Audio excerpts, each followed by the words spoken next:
দেখো, আজকে আমরা দেখব তড়িৎ বলরেখা এবং তড়িৎ বলরেখার ধর্ম এবং তড়িৎ বলরেখা আমরা কিভাবে অঙ্কন করব সেই বিষয়টা আমরা এখানে উল্লেখ করব। প্রথমেই আমরা দেখব তড়িৎ বলরেখা বলতে প্রকৃতপক্ষে ঠিক কি বোঝাচ্ছে। দেখো, আমরা প্রথমে জানি যে তড়িৎ ক্ষেত্রের মধ্যে কোনো একটি বিন্দুতে একটি তড়িৎ প্রাবল্য কাজ করবে এবং এই প্রাবল্যের নির্দিষ্ট মান এবং অভিমুখ থাকে। তড়িৎ ক্ষেত্রের কোনো বিন্দুতে আমরা এটা অলরেডি বলেছি যে তড়িৎ ক্ষেত্র বলতে কি বোঝাচ্ছে এবং তড়িৎ ক্ষেত্রের কোনো বিন্দুতে প্রাবল্য বলতে প্রকৃতপক্ষে কি বোঝাচ্ছে। এখন তড়িৎ ক্ষেত্রের মধ্যে যদি একটি বিন্দু আধান রাখা হয় তাহলে বিন্দু আধানের মধ্যে একটি বল কাজ করবে এবং একক বিচ্ছিন্ন ধনাত্মক আধানের উপরে তড়িৎ ক্ষেত্রের মধ্যে যে বল কাজ করে সেটাকেই বলা হচ্ছে তড়িৎ ক্ষেত্রের প্রাবল্য। এবারে দেখো, তড়িৎ ক্ষেত্রের মধ্যে যদি আমি একটি বিন্দু আধানকে রাখি বা একটি মুক্ত ধনাত্মক আধানকে আমরা রাখি তাহলে তড়িৎ ক্ষেত্রের মধ্যে ওই মুক্ত ধনাত্মক আধানটি একটি বল অনুভব করবে এবং সেই বলের প্রভাবে আধানটি চলতে আরম্ভ করবে যদি আধানটি সম্পূর্ণ বিচ্ছিন্ন বা বাধামুক্ত হয়। কোনো তড়িৎ ক্ষেত্রের মধ্যে একটি মুক্ত ধনাত্মক আধানের যে গমন পথ তাকেই বলা হবে তড়িৎ বলরেখা। তাহলে তড়িৎ বলরেখার সংজ্ঞা হিসেবে আমরা কি পেতে পারি, সেটা হচ্ছে কোনো তড়িৎ ক্ষেত্রে কোনো সর্ববাধামুক্ত বিচ্ছিন্ন ধনাত্মক বিন্দু আধান যদি রাখা হয়, আধানটি তাহলে যে পথে গমন করে সেই পথটিকে আমরা তড়িৎ বলরেখা বলবো। তাহলে তড়িৎ বলরেখা বলতে কি বোঝাচ্ছি, যে তড়িৎ ক্ষেত্রের মধ্যে একটি সর্ববাধামুক্ত বিচ্ছিন্ন ধনাত্মক বিন্দু আধানের গমন পথ, এইটাকেই বলা হচ্ছে তড়িৎ বলরেখা। এই তড়িৎ বলরেখা বস্তুটা ধরো কোনো একটা ধনাত্মক আধান আছে এবং তার নিকটে কোনো একটা তার তড়িৎ ক্ষেত্রের মধ্যে অন্য একটি বিচ্ছিন্ন বিন্দু ধনাত্মক আধানকে রাখা হলো। এই আধানটি যে পথে গমন করবে সেই পথটিকে তড়িৎ বলরেখা বলা যায়। তাহলে সেক্ষেত্রে আমরা বলতে পারি যে একটা বিচ্ছিন্ন ধনাত্মক এইভাবে আধানকে তড়িৎ ক্ষেত্রের মধ্যে রাখলে সেই আধানটি বিভিন্ন পথে যেতে পারে। তো তার ফলে দেখা যায় যে তড়িৎ ক্ষেত্র থেকে ওই বিন্দু আধানটির অসংখ্য বলরেখা পাওয়া সম্ভব হবে। এই তড়িৎ বলরেখার যে ধারণাটা, এটার কোনো বাস্তবে অস্তিত্ব নেই, অর্থাৎ কোনো আধানের নিকটবর্তী স্থানে তড়িৎ বলরেখা অসংখ্য পরিমাণে আছে। তো এর কোনো বাস্তবিকভাবে এই তড়িৎ বলরেখাগুলিকে পাওয়া যায় না, এটা একটা কল্পনা মাত্র। কিন্তু বিজ্ঞানী ফ্যারাডে দুটি আহিত বস্তুর মধ্যে আকর্ষণ বিকর্ষণকে ব্যাখ্যা করার জন্য তড়িৎ বলরেখা বিষয়টা উত্থাপন করেন এবং এর কতগুলো বিশেষ ধর্মের উল্লেখ এখানে করা হয়েছে। দেখো, তড়িৎ বলরেখার ধর্মগুলি কি কি। তড়িৎ বলরেখাগুলি ধনাত্মক আধান থেকে শুরু হয় এবং ঋণাত্মক আধানে গিয়ে শেষ হয়। তড়িৎ বলরেখাগুলি ধনাত্মক আধানে শুরু হয় এবং ঋণাত্মক আধানে গিয়ে শেষ হয়। বিষয়টা লক্ষ্য করে দেখো, আমরা বলেছিলাম যে তড়িৎ ক্ষেত্রের মধ্যে সর্ববাধামুক্ত বিচ্ছিন্ন ধনাত্মক বিন্দু আধান রাখলে আধানটি যে পথে যায় সেটাই হলো তড়িৎ বলরেখা। স্বাভাবিকভাবেই এটা ধনাত্মক আধান থেকে যাত্রা শুরু করবে এবং ঋণাত্মক আধানে গিয়ে শেষ হবে। লক্ষ্য করে দেখো বিষয়টা, ধরে নাও এইটা একটা ধনাত্মক আধান আমরা এখানে রেখেছি এবং এই ধনাত্মক আধানের নিকটে ধরো এইখানে আমি আর একটা ঋণাত্মক আধান নিলাম। তাহলে ধনাত্মক আধানের এখানে যদি আমি একটা বিচ্ছিন্ন বিন্দু আধান এখানে নিই, এটা প্লাস যদি একটা আধান এখানে নিই, তাহলে স্বাভাবিকভাবে এই ধনাত্মক আধানটি এই বিন্দু আধানটিকে বিকর্ষণ করবে এবং ঋণাত্মক আধানটি এই আধানটিকে আকর্ষণ করবে। তার ফলে ধনাত্মক আধান থেকে এই আধানটি চলতে আরম্ভ করবে এবং ঋণাত্মক আধানে গিয়ে শেষ হবে। এই জন্যে এর যে গমন পথ, এই যে পথটার কথা আমরা এখানে বললাম, এই গমন পথটি সবসময় দেখো ধনাত্মক আধান থেকে এটা শুরু হবে। অর্থাৎ এটা থেকে ধরো এর মধ্যে একটা, এই আধানটির মধ্যে একটা বিকর্ষণ বল দেখা দিল এবং নেগেটিভ আধান থেকে এর মধ্যে একটা আকর্ষণ বল দেখা দিল। কারণ তড়িৎ বলরেখা নির্ণয় করার জন্য একটা সর্ববাধামুক্ত বিচ্ছিন্ন ধনাত্মক আধান নেওয়া হয়েছিল, তাই এখানে আমি একটা ধনাত্মক আধানকে নিয়েছি। তাহলে ধনাত্মক আধানের জন্য এই ধনাত্মক আধান থেকে, অর্থাৎ এই যে আধানটার জন্য তড়িৎ বলরেখা সৃষ্টি হলো, এই আধানটা একে বিকর্ষণ করবে এবং ঋণাত্মক আধানটা একে আকর্ষণ করবে। স্বাভাবিকভাবেই দুটো বলের প্রভাবে একটা লব্ধি বল সৃষ্টি হবে, সেই পথে আধানটা অগ্রসর হবে। সামান্তরিক সূত্র অনুযায়ী আধানটা এই পথে অগ্রসর হতে পারবে। তাহলে আধানটা এখানে পৌঁছালো। এইরকম করে দেখা যাবে যে একটি ধনাত্মক আধান থেকে আধান রওনা দিয়ে আধানটা ঋণাত্মক আধানে গিয়ে শেষ হবে। ঠিক আছে, ধনাত্মক আধান থেকে যাত্রা শুরু করে ঋণাত্মক আধানে গিয়ে শেষ হবে এবং কোনো পরিবাহীর অভ্যন্তরে, এটা আমরা দ্বিতীয় বলবো, সেটা হচ্ছে কোনো পরিবাহীর অভ্যন্তরে কোনো বলরেখা থাকতে পারে না। ঠিক আছে, কোনো পরিবাহী, তাহলে আমরা একটা জিনিস কি দেখলাম, তড়িৎ বলরেখাগুলি ধনাত্মক আধান থেকে শুরু হবে এবং ঋণাত্মক আধানে গিয়ে শেষ হবে। কেন ধনাত্মক আধান থেকে শুরু হবে এবং কেন ঋণাত্মক আধানে গিয়ে শেষ হবে বিষয়টা লক্ষ্য করো। কারণ আমাদের ধনাত্মক বা তড়িৎ বলরেখা নির্ণয় করবার জন্য একটি সর্ববাধামুক্ত বিচ্ছিন্ন ধনাত্মক বিন্দু আধানকে নিতে হবে। তাই একটি ধনাত্মক বিন্দু আধানটা ধনাত্মক আধান কর্তৃক বিকর্ষিত হয় বা অপরিজে ধনাত্মক আধান কর্তৃক বিকর্ষিত হয়, ঋণাত্মক আধানের দ্বারা আকর্ষিত হয়। ফলে ধনাত্মক আধান থেকে ওই বিন্দু আধানটি যাত্রা শুরু করবে এবং ঋণাত্মক আধানে গিয়ে শেষ হবে। সেই জন্য একটি তড়িৎ বলরেখা ধনাত্মক আধান থেকে যাত্রা শুরু করে এবং ঋণাত্মক আধানে গিয়ে শেষ হয়। 2 নম্বর হচ্ছে কোনো পরিবাহীর অভ্যন্তরে কোনো বলরেখা থাকতে পারে না। একটি বিচ্ছিন্ন ধনাত্মক আধানের ক্ষেত্রে বলরেখাগুলি আধান থেকে নির্গত হয়ে অসীমে শেষ হয়। ধরো এখানে কোনো ঋণাত্মক আধান নেই, তাহলে সেক্ষেত্রে এই ধনাত্মক আধান থেকে বলরেখাগুলি উৎপন্ন হবে এবং অসীমে গিয়ে শেষ হবে। বলরেখাগুলি উৎপন্ন হবে, ধরো এখানে একটা ধনাত্মক আধান নেওয়া হলো, এই ধনাত্মক আধান থেকে বলরেখাগুলো এইভাবে নির্গত হবে এবং অসীমে গিয়ে বলরেখাগুলি শেষ হবে। অর্থাৎ তড়িৎ বলরেখাগুলি আধান থেকে নির্গত হবে এবং অসীমে গিয়ে শেষ হবে। ঠিক আছে, এবং যদি একটা বিচ্ছিন্ন ঋণাত্মক আধান আমরা এখানে গ্রহণ করি, তাহলে বিচ্ছিন্ন ঋণাত্মক আধানের ক্ষেত্রে অসীম থেকে বলরেখাগুলি এসে ঋণাত্মক আধানের মধ্যে শেষ হবে। অসীম থেকে দেখো, অসীম থেকে আধানগুলি এসে ঋণাত্মক আধানের মধ্যে শেষ হবে। অসীম থেকে আধানগুলি আসবে, এসে আধানের মধ্যে শেষ হবে। এগুলো হচ্ছে তড়িৎ বলরেখার বৈশিষ্ট্য। ঠিক আছে, এবং তড়িৎ বলরেখাগুলি কোনো বদ্ধ রেখা নয়। তড়িৎ বলরেখাগুলি বদ্ধ রেখা নয়। এখানে বিষয়টা লক্ষ্য করে দেখো, একটা বিচ্ছিন্ন আধান ধনাত্মক আধান নেওয়া হলে সেখান থেকে বলরেখাগুলি নির্গত হয় এবং নির্গত বলরেখা অসীমের দিকে চলে যায়, এবং একটা বিচ্ছিন্ন ঋণাত্মক আধান যদি নেওয়া হয় তাহলে অসীম থেকে বলরেখাগুলি এসে ঋণাত্মক আধানে এসে শেষ হয় এবং এই বলরেখাগুলি বদ্ধ বলরেখা নয়, অর্থাৎ বদ্ধ রেখা নয়। তারপরে দেখো, দুটি বলরেখা কখনোই পরস্পরকে ছেদ করে না। কারণ দুটি বলরেখা যদি একটি বিন্দুতে ছেদ করে তাহলে ছেদ বিন্দুর মধ্যে যদি দুটো স্পর্শক অঙ্কন করা হয় তাহলে দেখা যাবে দুটি স্পর্শক পাওয়া যাবে। আমরা অলরেডি বলেছি যে তড়িৎ বলরেখার উপরে কোনো বিন্দুতে অঙ্কিত স্পর্শকের যে অভিমুখ হয় সেটাই হচ্ছে ওই বিন্দুতে তড়িৎ ক্ষেত্র প্রাবল্যের অভিমুখ। তাহলে ওই বিন্দুতে তড়িৎ ক্ষেত্র প্রাবল্য দুটি পাওয়া যাবে। তাহলে কোনো একটি বিন্দুতে বিন্দু আধানের জন্য তড়িৎ ক্ষেত্র প্রাবল্যের দুটি অভিমুখ কখনো পাওয়া যাওয়া সম্ভব নয়। সেই জন্যে তড়িৎ বলরেখাগুলি কখনোই পরস্পরকে ছেদ করে না। লক্ষ্য করে দেখো, তড়িৎ বলরেখাগুলি যদি ছেদ করে তাহলে কেমন অবস্থার সৃষ্টি হতে পারে। ধরে নাও এখান থেকে একটি ধনাত্মক আধান নেওয়া হলো, এইদিকে একটি ঋণাত্মক আধান নেওয়া হলো, এইখান থেকে একটি তড়িৎ বলরেখা এইভাবে নির্গত হলো, আরেকটি তড়িৎ বলরেখা ধরো এইরকম ভাবে এসে নির্গত। তাহলে স্বাভাবিকভাবেই আমরা মনে করতে পারি এই বিন্দুতে তড়িৎ বলরেখা দুটি পরস্পরকে ছেদ করেছে। তাহলে এখন যদি ছেদ করে তাহলে এই বিন্দুতে স্পর্শকের অভিমুখ হবে এটা হলো E1, অর্থাৎ এই যে বিন্দুটা নেওয়া হলো এ, এই বিন্দুতে তড়িৎ ক্ষেত্র প্রাবল্যের অভিমুখ হলো এইটা। আবার এই যে বলরেখাটা নেওয়া হলো তার জন্য এই বিন্দুতে তড়িৎ ক্ষেত্রের প্রাবল্য হচ্ছে এইটা। কারণ আমরা জানি যে তড়িৎ বলরেখার উপরে যে স্পর্শক অঙ্কন করা হয় সে স্পর্শক অঙ্কন করলে ওই বিন্দুতে সেটা তড়িৎ ক্ষেত্র প্রাবল্যের অভিমুখ নির্দেশ করে।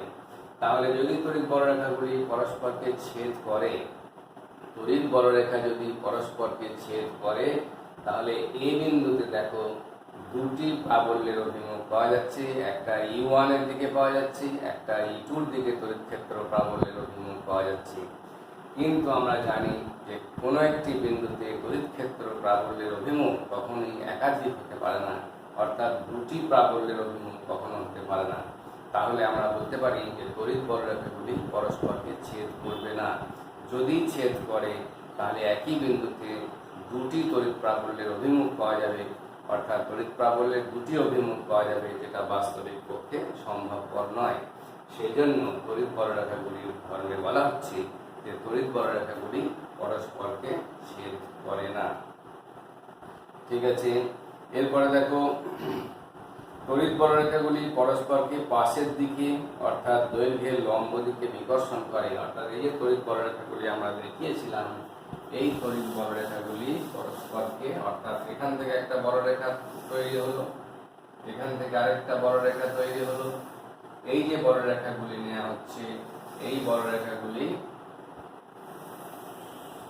তড়িৎ বলরেখাগুলি পরস্পরকে পাশের দিকে বিকর্ষণ করে। তড়িৎ বলরেখাগুলি পরস্পরকে পাশের দিকে বিকর্ষণ করে। ঠিক আছে, দৈর্ঘ্যের লম্ব দিকে বিকর্ষণ করে। এই ধর্মের সাহায্যে দুটি সম আধানের মধ্যে বিকর্ষণকে ব্যাখ্যা করা হয় এবং প্রত্যেক তড়িৎ বলরেখার দুপ্রান্তে সমান এবং বিপরীত আধান অবস্থান করে। তড়িৎ বলরেখার দুই প্রান্তে সমান এবং অর্থাৎ এই দেখো তড়িৎ বলরেখা, তার এই প্রান্তে প্লাস, ওই প্রান্তে মাইনাস আধানের অস্তিত্ব থাকে। তড়িৎ বলরেখার দু প্রান্তে সমান এবং বিপরীত আধানের অস্তিত্ব থাকে এবং একই পরিবাহীতে তড়িৎ বলরেখার শুরু এবং শেষ হয় না। এ থেকে সিদ্ধান্ত করা যায় যে ফাঁপা পরিবাহীর অভ্যন্তরে কোনো বলরেখা থাকে না, অর্থাৎ কোনো একটি পরিবাহী বস্তু থেকে তড়িৎ বলরেখা নির্গত হয়ে আবার সেই পরিবাহী বস্তুর মধ্যেই তড়িৎ বলরেখাটা শেষ হতে পারে না। তড়িৎ ক্ষেত্রে বলরেখাগুলি ঘন সন্নিবিষ্ট হলে সেখানে তড়িৎ ক্ষেত্র প্রাবল্য বাড়ে এবং বলরেখাগুলির ঘনত্ব কম হলে তড়িৎ প্রাবল্য হ্রাস পায়। এইগুলো হচ্ছে তড়িৎ বলরেখার ধর্ম। তাহলে আমাদের এখান থেকে কি দেখতে হবে? তড়িৎ বলরেখার উৎপত্তি, অর্থাৎ তড়িৎ বলরেখা বলতে কি বোঝায়, তড়িৎ বলরেখার সংজ্ঞা, তড়িৎ বলরেখার ধর্মগুলি কি কি, এবং তড়িৎ বলরেখা এখান থেকে প্রশ্ন যেগুলো থাকে সেটা হচ্ছে তড়িৎ বলরেখার ধর্মগুলি লেখো, তড়িৎ বলরেখাগুলি পরস্পরকে ছেদ করে না কেন, এই বিষয়গুলি এখান থেকে আমাদের দেখতে হবে। ঠিক আছে, তবে এবার আমরা দেখব তড়িৎ বলরেখার বিভিন্ন চিত্র। দেখো তড়িৎ বলরেখার চিত্র।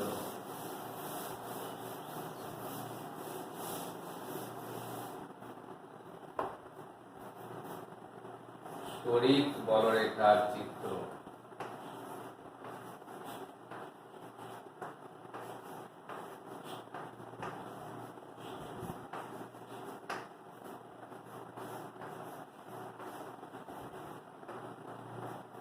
দেখো তড়িৎ বলরেখার চিত্র। প্রথমেই আমরা কয়েকটি বিশেষ বিষয় এখানে দেখে নেব যে একটা বিচ্ছিন্ন ধনাত্মক আধানের ক্ষেত্রে তড়িৎ বলরেখা কিভাবে আমরা অঙ্কন করব। দেখো একটা বিচ্ছিন্ন ধনাত্মক আধান নিলাম, এইটা হলো বিচ্ছিন্ন ধনাত্মক আধান।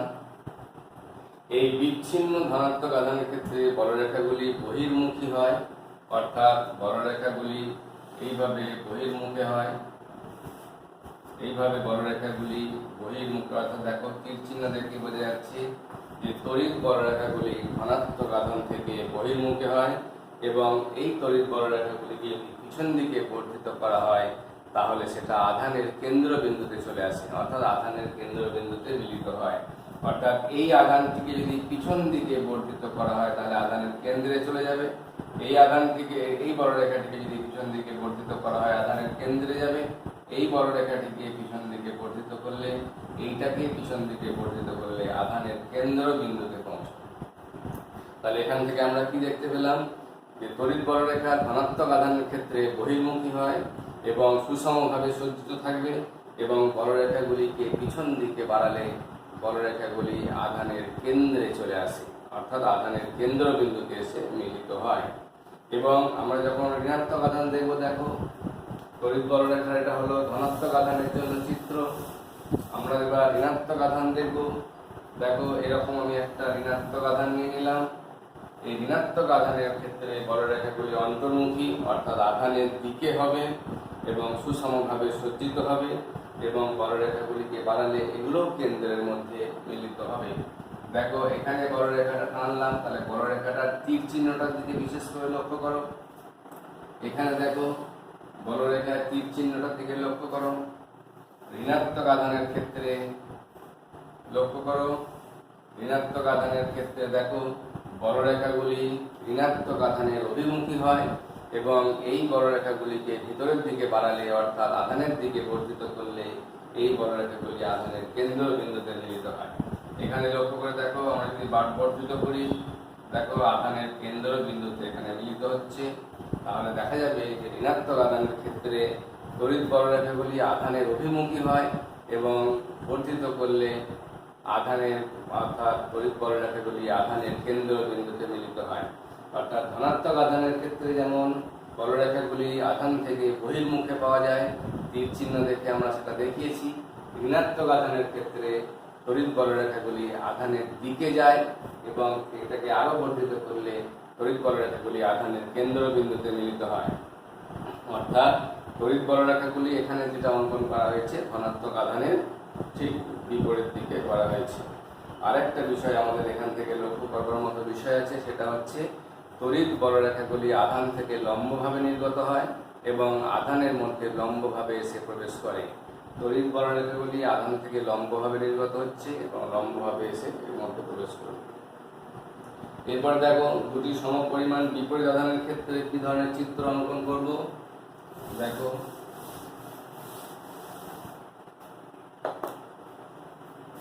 ধরো এটা ধনাত্মক আধান নেওয়া হলো, কিছুটা দূরে এখানে একটা আমরা ঋণাত্মক আধান নিলাম। তাহলে ধনাত্মক আধান থেকে কি হবে, বলরেখাগুলি ধনাত্মক আধান থেকে নির্গত হবে এবং এদের মধ্যে কিছু সংখ্যক বলরেখা ঋণাত্মক আধানে গিয়ে শেষ হবে। অর্থাৎ ধরো এইরকম ভাবে কিছু বলরেখা এখান থেকে ঋণাত্মক আধানে গিয়ে শেষ হবে। এই যে দেখাচ্ছি,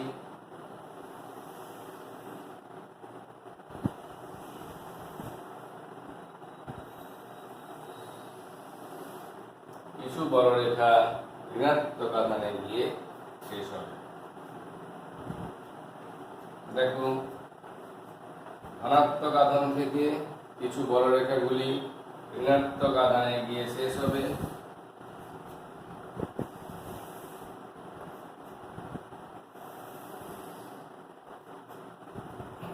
এই হচ্ছে কিছু এখানে গিয়ে ঋণাত্মক আধানে গিয়ে শেষ হবে। বলরেখার দৈর্ঘ্য বরাবর সংকোচন প্রবণতার জন্য বিপরীত ধর্মী আধান দুটি পরস্পরকে আকর্ষণ করে।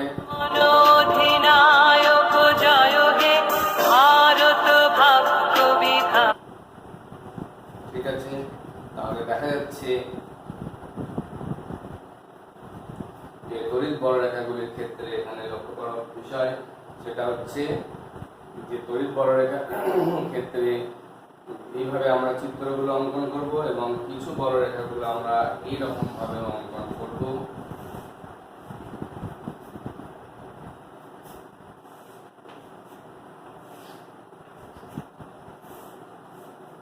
এইরকম ভাবে আমরা বলরেখাগুলিকে পাবো।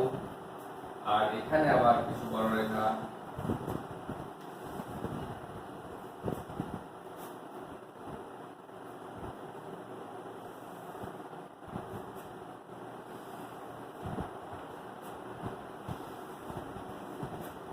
এই হচ্ছে বলরেখাগুলির চিত্র।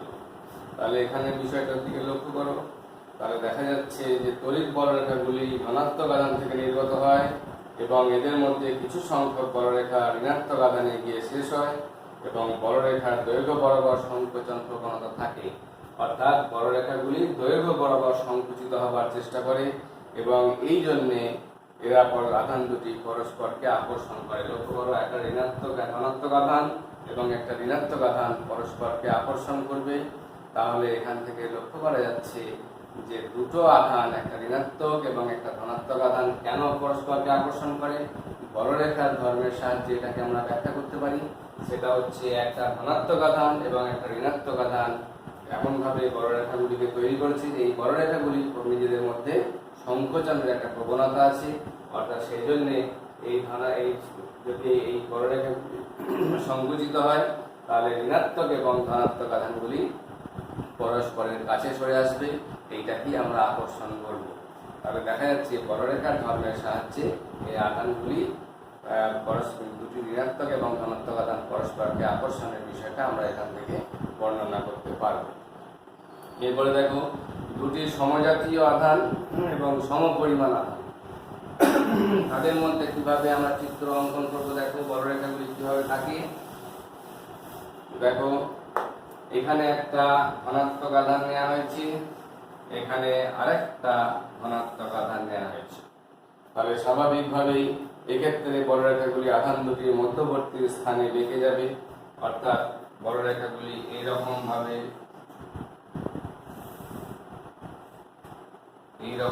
বেঁকে যাবে।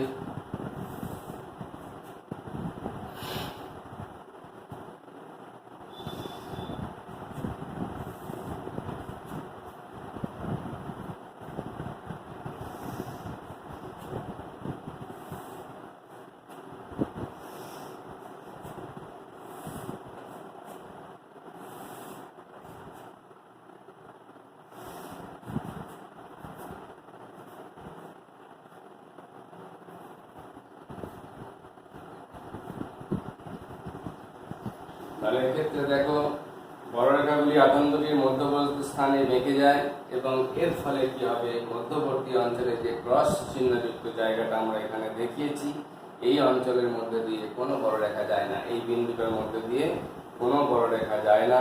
এবং এই বিন্দুতে উভয় আধানের জন্য দেখা যাবে যে তড়িৎ ক্ষেত্র প্রাবল্য সমান হবে এবং পরস্পর বিপরীতমুখী হবে, এবং এই ক্রস চিহ্নিত জায়গাটার মধ্যে লব্ধি তড়িৎ ক্ষেত্র প্রাবল্য শূন্য হয়।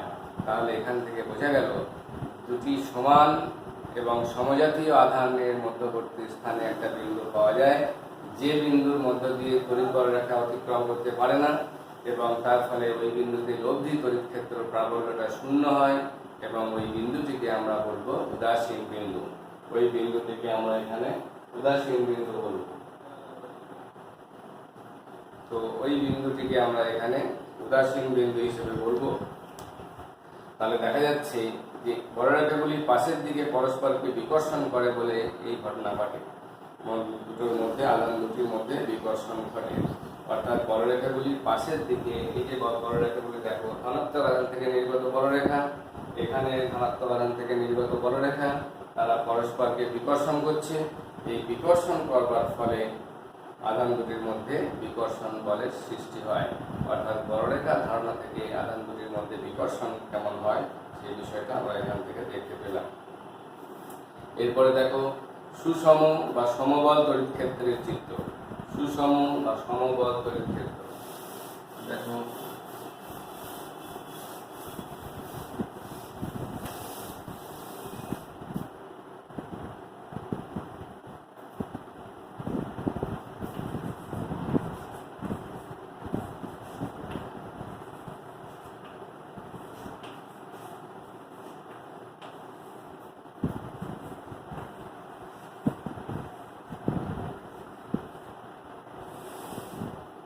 দেখো সুষম তড়িৎ ক্ষেত্রের ক্ষেত্রে কেমন হয়, যে সমবল বা সুষম তড়িৎ ক্ষেত্রে বলরেখাগুলি সমদূরবর্তী এবং সমান্তরাল হয়। এখানে একটা চিত্র আমরা এখানে দেখিয়েছি, দেখো এই চিত্র দিয়ে আমরা এর আগে অনেকগুলি অঙ্ক করেছি, এখানে আমরা সেই চিত্রটা দেখাচ্ছি।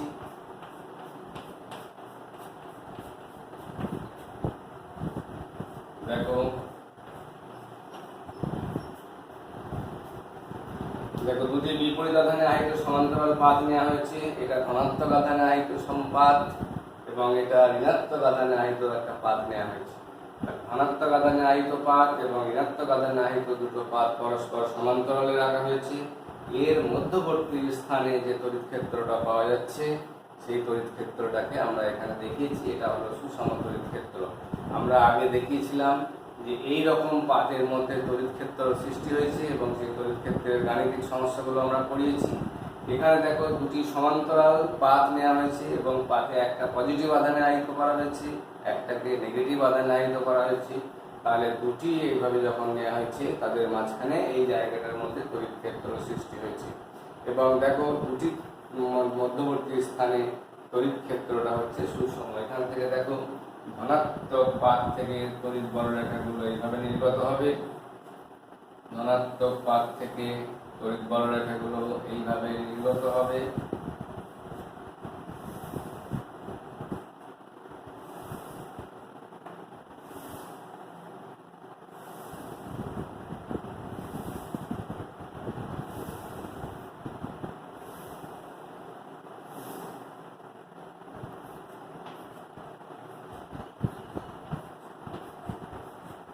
এইভাবে তড়িৎ বলরেখাগুলি পাওয়া যাবে।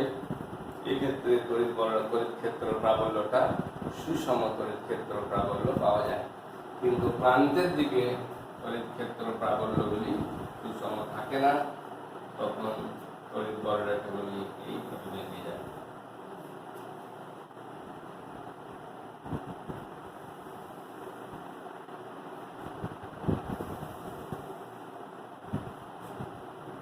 ঠিক আছে, এখানে একটা বিষয় লক্ষ্য করে দেখো।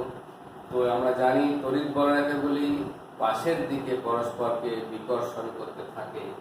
এখানে লক্ষ্য করে দেখো, প্রত্যেকটি তড়িৎ বলরেখা পারস্পরিক বিকর্ষণ বলের প্রভাবে এই সোজা পরস্পর সমান্তরাল তড়িৎ ক্ষেত্র বলরেখাগুলিকে পাওয়া গেছে।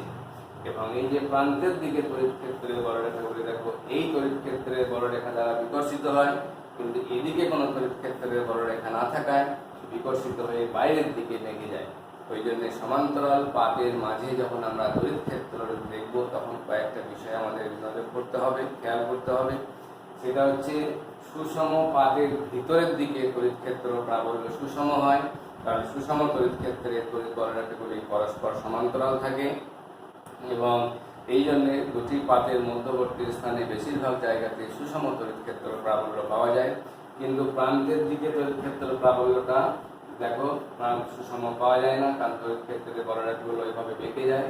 এই তড়িৎ ক্ষেত্রের বলরেখাগুলি পরস্পর সমান্তরাল এবং সোজা থাকার কারণ হচ্ছে, প্রত্যেকটি তড়িৎ বলরেখা পরস্পরকে বিকর্ষণ করে, এবং বিকর্ষণের প্রভাবে পরস্পরের থেকে একটা নির্দিষ্ট দূরত্ব বজায় রেখে পরস্পর সমান্তরাল এবং সমান হয়, এবং প্রান্তের দিকে বলরেখাগুলি ভিতরের বলরেখা দ্বারা বিকর্ষিত হয়। এই দিক থেকে কোনো বিকর্ষণ না থাকায় তড়িৎ বলরেখাগুলি বাইরের দিকে বেঁকে যায়। এক্ষেত্রে আমরা যেটা বলতে পারবো সেটা হচ্ছে যে, সমান্তরাল পরিবাহী পাতের দরুন তড়িৎ ক্ষেত্র যেটা উৎপন্ন হয়, এই তড়িৎ ক্ষেত্র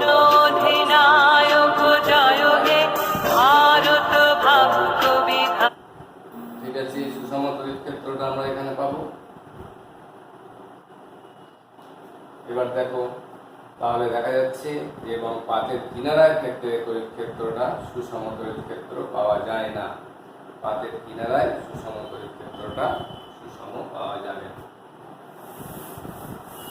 এই হলো তড়িৎ বলরেখা। আমরা এখান থেকে যে বিষয়গুলি দেখলাম সেটা হচ্ছে, প্রথমে দেখব তড়িৎ বলরেখা, তারপরে দেখছি তড়িৎ বলরেখার ধর্ম, এবং তারপরে দেখছি তড়িৎ বলরেখার বিভিন্ন চিত্র। এবং এখান থেকে আমাদের যেটা পড়তে হবে সেটা হচ্ছে তড়িৎ বলরেখার ধর্ম, তড়িৎ বলরেখার সংজ্ঞা, এবং তড়িৎ বলরেখার চিত্র কিভাবে হয় সেই বিষয়টা আমাদের দেখতে হবে।